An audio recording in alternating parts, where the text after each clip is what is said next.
Welcome back. This is the second half of our newspaper review. Of course, getting some tweets coming in. You can get me at I am Jeff Mote on Twitter. Ainsley saying we need to talk about these particular issues right now because BBI imekuwa ya wanasiasa. Now you can see 2 million shillings isn't anything. I think you're referring to what Jeanette Mohammed said earlier.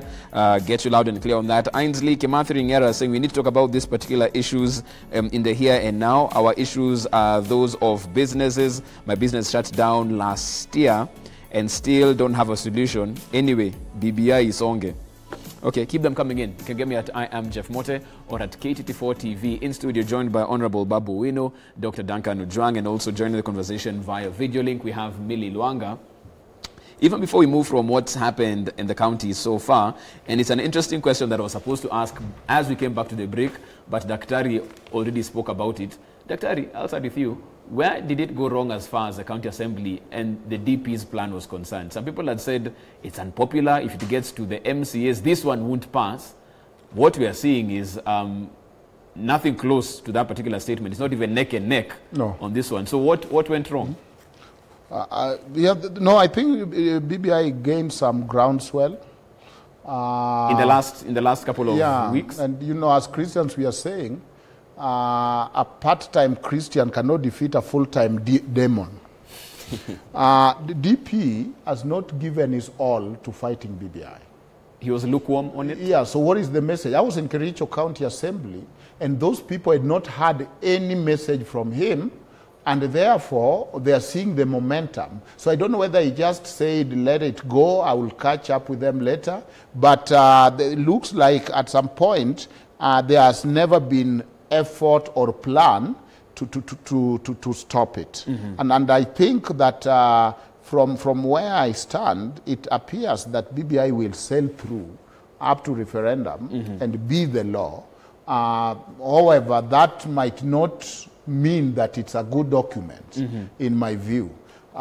Because, you know, how do politicians who have a 5-year or 10-year short-term plan do a good constitution for posterity and the future generation? There might be a disconnect there. Right. How do politicians who might be planning for 2022 using constitutional instruments like BBI at the same time be able to secure the interest of future generation? So that is the scary part. But in my view, I don't think it will be any different that the MCA was boardroom consensus, and now the Wananchi there will be very low voter turnout, because those who are opposing it are saying that it's not a priority, not that fight it at all cost. So if it's not a priority, you know, it is like, so then those who want it will find their way after walking the process.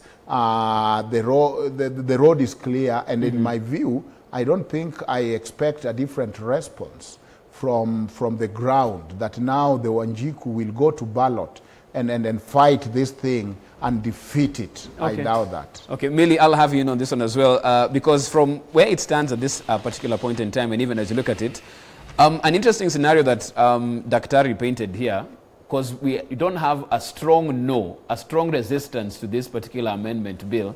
Is that the problem, that we do know who wants it to pass through, but we don't know who is opposed against it fully? I think it is correct. And it's a frustration that I've also expressed in this show before, that initially we were being told that we should object to BBI because it is not the right time to have a constitutional amendment process.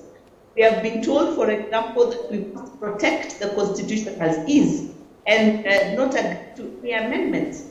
And the fact of the matter remains that there has been an amendment before. The fact of the matter is that there has been a lot of hue and cry for amendment of the Constitution and attempts to amend it, particularly towards realization of the third gender rule. And we did not see anyone object to that. So when we were being told it is not time to amend it now, it was a bit difficult to understand that conversation, because attempts to amend it have been there before, and largely supported even by those who are telling us that we linda it at back, and that it is not time for us to amend it. So I think that that is why the conversation has largely been lost. And I think that many Kenyans have been sitting and waiting and saying, let the politics start, and then we will see what we have there. And we know that at the end of the day, once the politics, people have to entice us as wananchi. And the enticement with 35%, 35% coming from county governments is direct enticement to us. And if we are not going to take that, then I think we lose.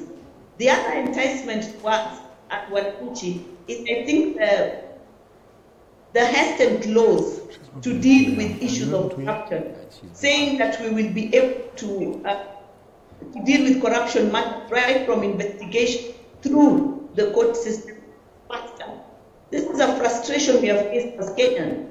We remember the chicken gate and people being completing their sentences in the UK while the process was still on in Kenya. But if it's going to be hastened, that's another enticement for us.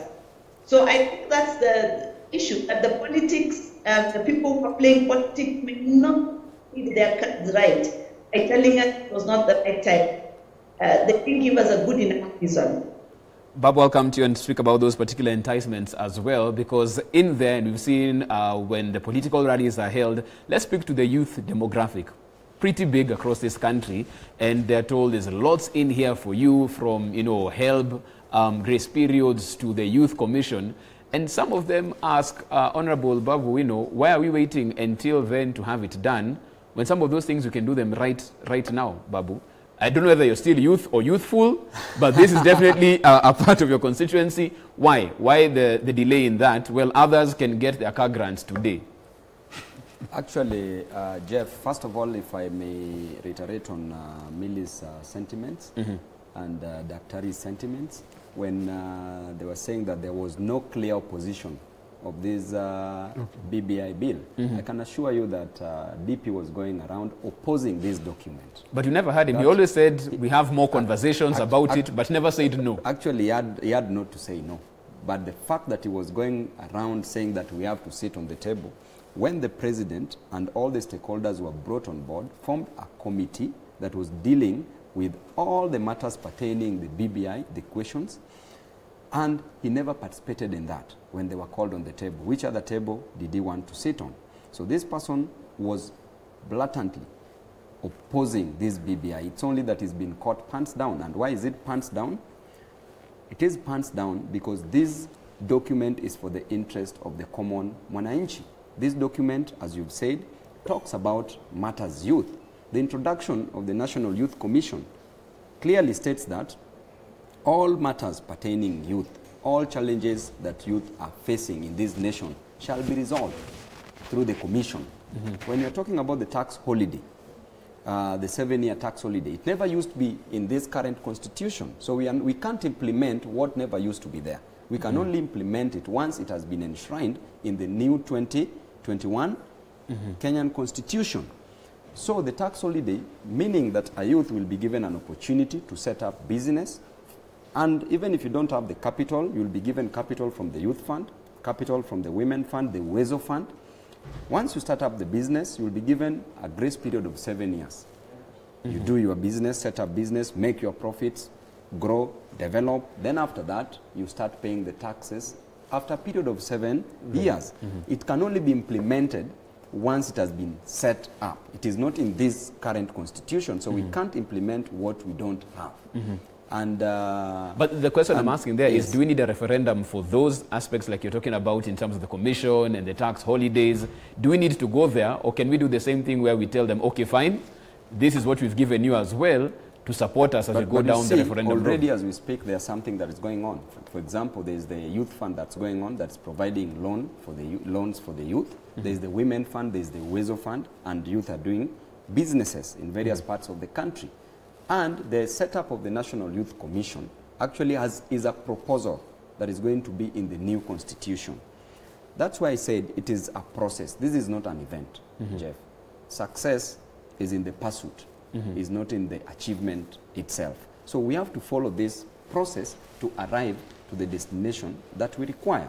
This idea of the HELB fund, of the HELB loans, I can clearly tell you that having been a student leader, I know what those students are feeling there on the ground. Every student in this country and every village, if not a family, has a student at least in an institution of learning. Those people are suffering because any delay in that help means that the student will not attend classes. Any delay means that you will not pay for your tuition fees, accommodation. And on top of that, when a student completes his or her education, a degree education, this student is expected at least to get jobs. These jobs are not anywhere in this country. But HELB is on your neck after that period of 4 years. HELB will want their loan. Now, what does this constitution offer us? A period of 4 years to pay this loan, which means that you get a job, you are given a chance to grow yourself. Then after that, you can pay this loan. And it would also be in my interest if it were just a grant. But the fact that we've been given something, better half a loaf than no bread. Okay, and I'll come to Dr. Ojwang on this just to break it down legally, because as he says, and no one is disputing the benefits that these proposals have, but what they're asking is what seems like a delay. When you talk about HELB, can we do that now? If you're talking about these tax holidays, can we legislate that now? If you're talking about a youth commission, can we legislate that now, get that off our entry, then talk about issues that need to be dealt with referendum-wise? Is that possible? Yeah, I get your question that you are concerned about the bundling. Yes, because you have to say yes to everything or no to everything at the same time. And constitution is a political process, so it has to be served in a political plate, which is not a very bad thing.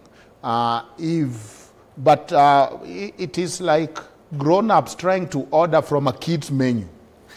You go to a restaurant, you are a full grown-up like me, and then you order McChick, and so that's what the government is trying to do. Because there are things that they can do now that if you look at even the policy part of the document, there is no time frame. So it means that even in 10 years, they can say we are pursuing them. And you are right that it's almost a topsy-turvy arrangement, because you'll think the nature of human is to start with the easy and low-hanging fruit, like the policy, like the legislation, before you go to the kill, which is the referendum.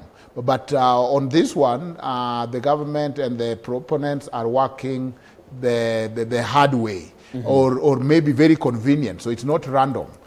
It is from the known to unknown. Right. And that known is what maybe is the most important part of that BBI that they want to pass. So it is possible, but if you look at the document, most policy usually will have time frame. There is no time frame. Finally, I also think that when I talk of youth and Babu here, there's this tendency where we relegate youth issues to the loan, to HELB. And you see, I feel that in the name of empowerment, we are actually othering and making youths kind of inferior.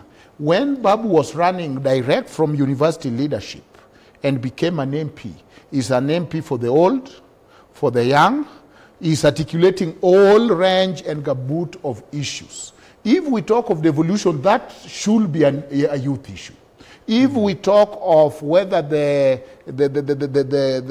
wage bill is blotting, in the natural sense, they will be here longer than the older people, and they will be dealing with those wage bill longer. So I will also propose, because I see that with women and youth, that we have relegated the issue to about 2 or 3. You'll be given loan, you'll be given something, incubation for starting business. We have dealt with you. And whenever they come in press, they only address those 2 issues. Yet, if we don't have an independent judiciary, you will be affected whether you are a youth or not. And so I will appeal that the youth think beyond that small box that they are put. Actually, it's not empowering, it's disempowering. For youth to only talk of how the access to loan, because actually the right to education and being taught is parents' responsibility. So that's more for the parent than the youth. Okay. What is in it for the youth?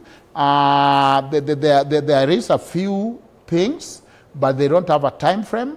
They are at the whims of whoever is going to do them, and that is dangerous. Okay, very open-ended on that. Babu, quick rejoinder on what he's just said. I think what is said about the youth makes it's making a lot of sense. And in addition to that, it's not only that the youth are benefiting from some of the few things that we've just mentioned, but as we speak now, the current devolution, and even in any other institution at the national level and at the county level, the youth are the majority who are benefiting in terms of even the employment that's given at the county level. And when it comes to provision of jobs, a youth can either be employed or create job opportunities. Because once you access education, then you are there to go to the world, give to the world what's best, make Kenya a better country, either through a position that you are given a job, or creating a position for yourself and holding the hands of others who are coming after you. So to me, those are just some of the few things that we are going to give to the youths. But in addition to that, there are already existing ones that the youths must tap. So it also depends on an individual, because when you are also, when you are being spoon-fed, it depends on an individual as a youth. You as a youth, what is your vision? Okay. What do you want to achieve in life? Is it just about waiting for the loan? And once you are given the loan, what if the business does not succeed? So a youth must have vision. Okay. Because having just a dream is not enough. You must have a vision. Okay. Yes. Millie, let me have you in on this one as well, because even as we speak about the referendum that might be imminent come June, there's also the issue of cost. We've seen, particularly this week, CSC Atani preparing to extend this particular debt ceiling, and among those items he needs to get some money for is the referendum.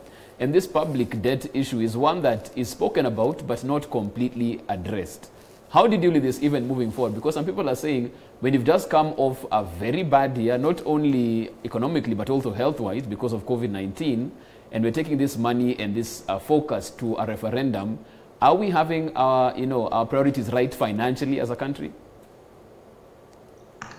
I think that the bigger concern would be what kind of leader are we going to have for the next 5 years after President Uhuru's term ends. And I say this because we did make a blunder. We did make a blunder in our government structures. I'm not saying that the leaders are wrong, but we made a blunder in some of the choices that we made in as far as the people who are put in the executive at the national level were concerned, in as far as the systems that have been in place, in as far as governance is concerned. So, for example, under President Kibaki, people were held accountable. When people were, it was a sniff of corruption, it is not that corruption was not there. People were required to step aside. We saw Kiraitu Mpungi become very religious as he stepped aside and talk about how it affected him and his children. And until the investigation was completed, we saw within the office of Right Honorable Prime Minister, people like Karoli Omondi step aside until investigations were completed. Now, the problem with the Jubilee between 2013 and 2017 was that even those people who are alleged to have been involved in corruption were largely left there. And what we do recall is the president telling us that his hands were tied, that there was nothing he could do.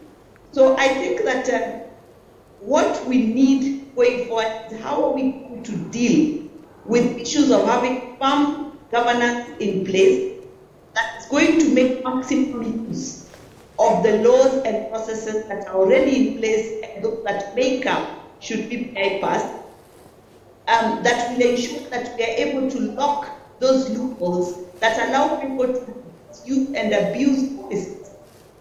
And I think that if we do that, we may move to a better place. The truth of the matter is that it's not going to be easy, not for the next 10 years, and that's a given. So how do you make sure that you stay on course? you must have firm leadership, in my opinion. And that firm leadership is the only one that is going to get us there. We have had, for example, come over and over again. When he came in, he told us we didn't even know what debt, what exact debt we had. We didn't know so many things. He made us see the bleakness. This is the finance sector. He has increasingly come out to just increase the debt and ceiling. And he's not telling us how that is going to be abated in the coming future. We have seen KRA, a list.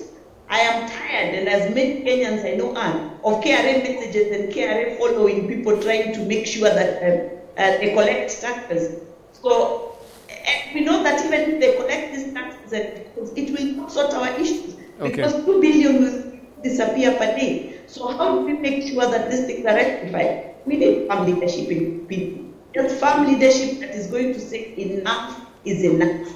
Somebody who's going to be interested in getting us to the next level and not becoming the next big wig and not becoming the next big name that will remain in Kenya for years to come. Okay, let me bring you back to studio. We have 3 minutes, gentlemen, before we wind this up. Babu, I want to come to you because even as the budget policy statement is being interrogated by, the Assembly right now, the big question is, even as we move from 9 to 12 trillion shillings in terms of the ceiling, Kenyans are asking, even as we get to that point, we didn't feel it trickle down at 9. How do we feel it at 12? I think the way Amelia has talked about leadership is very important. But in addition to that, it's not just leadership, but about strong institutions that will ensure that every state organ implements its functions. America is what it is today, not because of the leaders, but because of the strong institutions that they left behind. Mm-hmm. Today, America can even run without a president, but because of the strong institutions that we have, president just being a unifying factor.